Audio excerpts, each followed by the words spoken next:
പരിശുദ്ധ അമ്മേ, മാതാവേ, ഞങ്ങളുടെ മേൽ കരുണയായിരിക്കണമേ. ഞങ്ങളെ അമ്മയുടെ വിമല ഹൃദയത്തോട് ചേർത്ത് നിർത്തണമേ. ഞങ്ങൾ പാപിയാണ് അമ്മേ. അമ്മേ, ഞങ്ങൾക്ക് വേണ്ടി പ്രാർത്ഥിക്കണമേ. അമ്മയിലൂടെ അല്ലാതെ ഞങ്ങൾക്ക് ഈശോയിലേക്ക് എത്താൻ കഴിയുകയില്ലല്ലോ.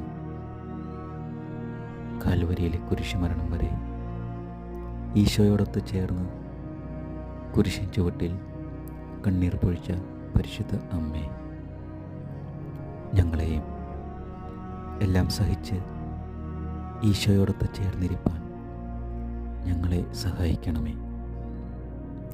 ഞങ്ങളെ അനുഗ്രഹിക്കണമേ. ആമേൻ.